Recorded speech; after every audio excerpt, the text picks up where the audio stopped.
Hello everyone, welcome to the official YouTube channel of law prep tutorial. आज का जो हमारा सेशन है उस पे हम जो डिस्कस करने वाले हैं वो रहेगा लास्ट के 2 महीने। आपके 2 महीने ही बचे हैं क्लाट में, अक्टूबर नवंबर। तो लास्ट के 2 महीने में हमें कितने मॉक सॉल्व करने चाहिए, कितनी फ्रीक्वेंसी से सॉल्व करना चाहिए, तो पूरा डिस्कशन हमारा इसी पे रहने वाला है। तो चलिए, इसके ऊपर जाने से पहले हम एक बार थोड़ा सा डिस्कस कर लेते हैं कि क्या रूल्स को फॉलो करना चाहिए हमें मॉक देते समय, कितने मॉक्स को फॉलो करना चाहिए।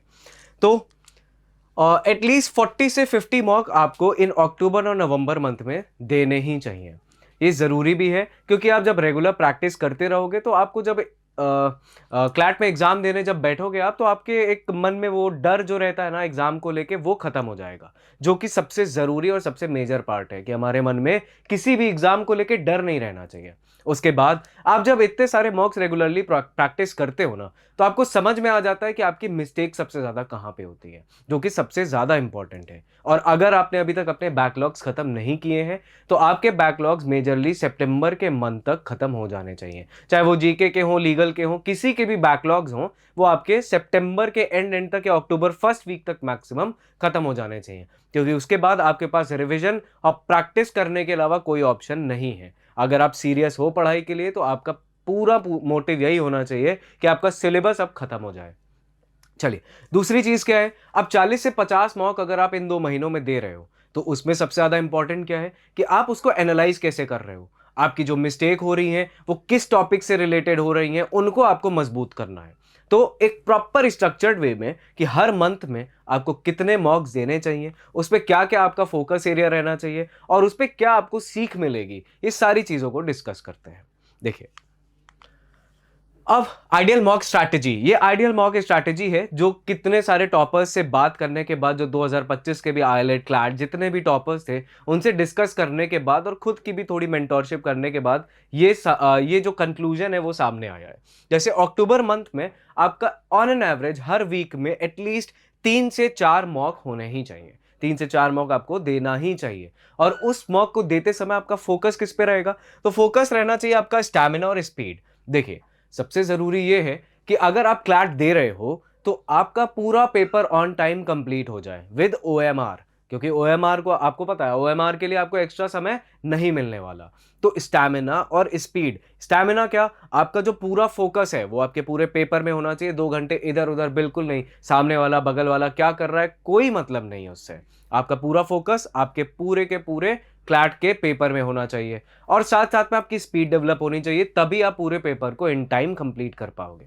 अगर आप इन टाइम कंप्लीट कर लोगे तो ऑटोमेटिकली आपके स्कोर बढ़ जाएंगे। अब आपको यही चीज प्रैक्टिस करनी है कंटिन्यूअसली पूरे अक्टूबर मंथ में। साथ साथ में आइडेंटिफाई करना है आपको अपने वीक एरियाज को। जब आप अपने वीक एरियाज को आइडेंटिफाई कर लोगे जिसमें आपकी रेगुलरली मिस्टेक सबसे ज्यादा हो रही है, जैसे मान लीजिए कोई क्लैट करंट अफेयर्स का अगर आपका कोई टॉपिक है, उसमें आपको पता है कि स्पेस वाले टॉपिक्स में या हेडक्वार्टर वाले टॉपिक में आपकी सबसे ज़्यादा गलती हो रही है, तो वहाँ पे आप क्या कर सकते हो, उनको रिवाइज करने के बाद मॉक अटेम्प्ट करो। साथ साथ में जो क्वेश्चंस गलत हो रहे हैं आपके मॉक में, उनको भी देखते हुए चलना है। क्योंकि ज़रूरी नहीं है कि उस क्वेश्चन, वैसे क्वेश्चन आ ही नहीं सकते हैं अगर आपके मॉक में आ गए, वो क्वेश्चन भी तो आ सकते हैं आपके क्लाट में। तो आपको ये देखते हुए चलना है कि कौन सा क्वेश्चन गलत हुआ है, क्या मिस्टेक हुई है उसमें। ये सारी चीज़ें आपको वहाँ पे नोट डाउन करनी है। मॉक एनालिसिस उतनी ही ज़रूरी है जितना मॉक देना, तो दोनों चीजें याद रखिएगा। उसके बाद में इससे होगा क्या, अब इफेक्ट क्या पड़ेगा उससे, देखिए। तो रिविजिट एवरी रॉन्ग क्वेश्चन, ये चीज हमने ऑलरेडी डिस्कस कर ली। उसके बाद रिकरिंग मिस्टेक, जो भी आपकी रेगुलरली मिस्टेक हो रही है उस पर आपको ध्यान देना है। उसके बाद जो भी आपकी मिस्टेक हो रही है उसके कॉन्सेप्ट्स को रिवाइज करना है। जैसे लॉजिकल रीजनिंग है, उसमें आपके वीकनिंग के क्वेश्चन, स्ट्रेंथनिंग के क्वेश्चन, पैराडॉक्स, ये सारी चीज़ें अगर गलत हो रही हैं तो आपको उस पर ज़्यादा फोकस करना है थोड़े टाइम के लिए, ताकि उस पर मिस्टेक होना कम हो जाए। अगर मान लीजिए लीगल रीजनिंग है, आपके कॉन्ट्रैक्ट पे ज़्यादा गलती हो रही है तो आपको कॉन्ट्रैक्ट अच्छे से रिवाइज करना है। टॉट्स पे गलती हो रही है तो टॉट्स को रिवाइज करना है। तो इसी तरीके से हमें आगे बढ़ना है और इसी तरीके से कंसेक्यूटिवली हमारे स्कोर ऊपर की तरफ बढ़ते हुए जाएंगे। फिर अब आता है हमारा नवंबर मंथ। अक्टूबर मंथ में आपको ऑन एन एवरेज 3 से 4 मॉक देने, और आपको क्या क्या चीजें करनी थी हम लोग ने डिस्कस कर ली है। अब नवंबर के मंथ में जो आपके मॉक्स की फ्रीक्वेंसी होगी वो ऑटोमेटिकली बढ़ जाएगी। हर वीक में एटलीस्ट आपको 5 से 6 मॉक देने पड़ेंगे। इतना दोगे तभी आप अच्छे से, एक प्रैक्टिस बनती जाएगी और क्लैट का जब आप पेपर दोगे तो आप आसानी से उसको कोप अप कर पाओगे। जब आप 5 से 6 मॉक दोगे तो अब आपको वहां पे क्या देखना है, अब देखिए, जब आप नवंबर मंथ में दे रहे हो ना, आपका क्लैट और करीब है, तो आपको जैसे एग्जाम में एक सिनेरियो बना होता है ना, एक एग्जाम में जैसे होती है सारी चीज़ें, वो चीज़ें आपको फॉलो करनी पड़ेगी। जैसे आप अपने पेरेंट्स को अब वहाँ पे बैठा सकते हो कि आपके आस-पास घूमते रहें, किसी चीज़ पे साइन करने के लिए, क्योंकि आप क्लैट जब दोगे तो वहाँ पे वो अटेंडेंस रजिस्टर पे आपका साइन करवाएँगे, एडमिट कार्ड चेक करेंगे। इन सारी चीज़ों पे भी क्या होता है, हमारा फोकस लूज़ होता है। तो आज के वो पेरेंट्स के बीच-बीच में आके आपको थोड़ा-सा डिस्टर्ब करते रहें, ताकि आपको उसकी क्या बन जाए, हैबिट बन जाए। जब हैबिट बन जाएगी तो आपका फोकस अगर एक बार टूट रहा है तो फिर दोबारा आपके मॉक में वापस आ गया। तो ये चीज़ रेगुलर प्रैक्टिस करते रहोगे तो आपका स्ट्रेंथ बढ़ता रहेगा, आपका फोकस बढ़ता रहेगा। उसके बाद टाइम मैनेजमेंट और एक्यूरेसी। टाइम मैनेजमेंट और एक्यूरेसी पे भी आपको ध्यान देना है। अब टाइम मैनेजमेंट और एक्यूरेसी, जैसे आपको मैक्सिमम 30 से 35 मिनट्स के बीच में लीगल रीजनिंग में देने चाहिए। इसी तरीके से 20 टू 25 मिनट्स आपको इंग्लिश में, 20 टू 25 मिनट्स आपको लॉजिकल में। इसी तरीके से आप देखोगे जीके में, तो करंट अफेयर्स में आपको हार्डली 10 टू 12 मिनट्स देने चाहिए, और क्यूटी में देखोगे तो क्यूटी में आपको कितना मिनट देना चाहिए, एटलीस्ट मैक्सिमम 15 मिनट्स। 15 मिनट्स में आपके सारी चीजें बच जानी चाहिए।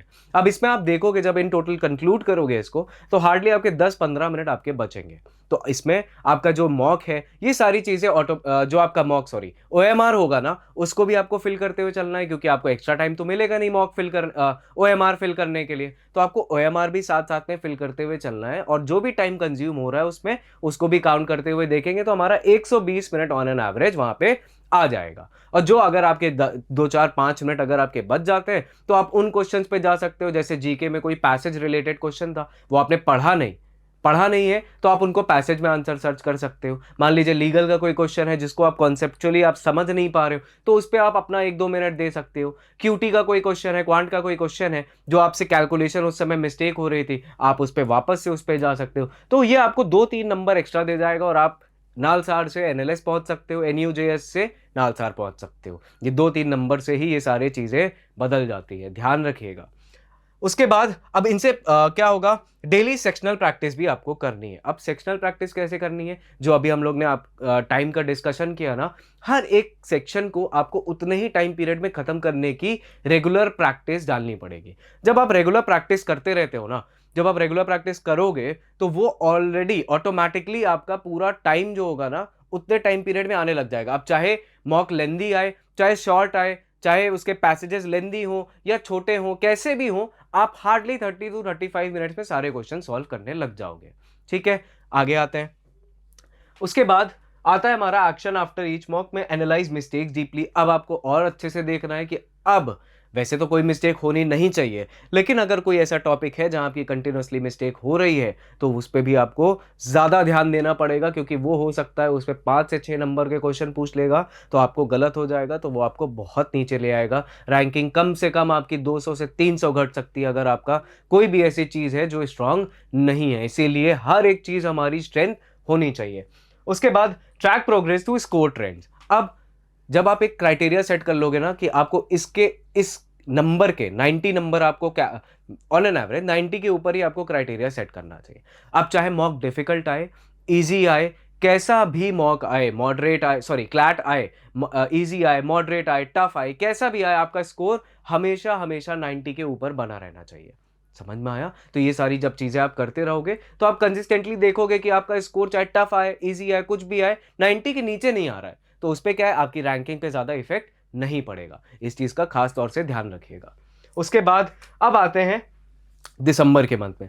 दिसंबर के मंथ में देखिए एकदम चिल करना है, बहुत ज़्यादा हमको प्रेशर नहीं लेना है, बहुत ज़्यादा नई चीज़ों पे हमें फोकस नहीं करना है। बस हमें क्या चीज़ पे ध्यान देना, अपने रिवीजन पे। वहाँ पे रिवीजन हमारे लिए रामबाण का काम करेगा, समझ रहे हैं? तो उस समय हमें सबसे ज्यादा फोकस किस पे करना है, रिवीजन पे। याद रखिएगा दिसंबर के मंथ में हार्डली 2 से 3 इजी मॉक्स आप लगा के जाइए, ताकि आपका स्कोर अच्छा रहे, तो आपके अंदर एक मोटिवेशन अच्छा रहेगा जब आप एक अच्छा स्कोर लेके जाते हो। जब आप क्लैट में जाओगे, एक कामनेस के साथ, कंपोजर के साथ जाओगे, तो और अच्छे से मॉक दे सकते हो, या और अच्छे से क्लैट आप अटेम्प्ट कर सकते हो। याद रखिएगा इसको। उसके बाद क्या कर सकते हैं आप, जितने भी रिवाइज नोट्स हैं, जीके के आपके लैंडमार्क केसेस हैं या करंट अफेयर्स हैं, उन सारी चीज़ों को रिवाइज करके जाइएगा। ऐसा ना हो कि आपने नवंबर मंथ के 15 दिन के करंट अफेयर्स छोड़ दिए, आप मॉक एनालिसिस या फिर क्लैट पेपर के एनालिसिस करोगे ना, तो नवंबर मंथ में भी आप देखोगे आखिरी के 10 दिन से आखिरी के वीक से भी क्वेश्चन आ जाते हैं। तो ध्यान देना है कि आखिरी में भी हमको नवंबर में जो बचा है उसको छोड़ के जाना नहीं है, सब चीज़ पढ़नी ज़रूरी है। उसके बाद स्टे काम एंड कॉन्फिडेंट, जो हमारे किसी भी पेपर को क्रैक करने के लिए चाहिए। अब जब भी आप ट्रैवल करो या फिर 10-15 दिन पहले से अभी भी आपको थोड़ा सा ना मेडिटेशन पे प्रैक्टिस करनी चाहिए, मेडिटेशन करना चाहिए। एटलीस्ट 30 मिनट्स का आप मेडिटेशन जब आप करने लग जाओगे तो ऑटोमेटिकली आपके अंदर एक कामनेस, कंपोजर आ जाएगा। तो अब मेडिटेशन बहुत भारी शब्द हो जाता है, तो आप एक चीज़ क्या कर सकते हो, अपने ब्रीदिंग पे ध्यान दो। कब आप इनहेल कर रहे हो, कब आप एक्सहेल कर रहे हो। जब आप इस पे थोड़ी देर शांति से ध्यान लगाओगे ना, तो ऑटोमेटिकली आपका फोकस, कामनेस, कंपोजर बढ़ जाएगा।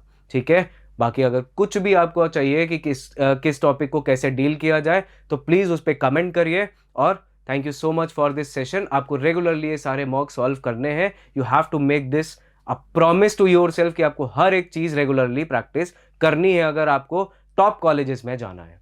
Thank you so much.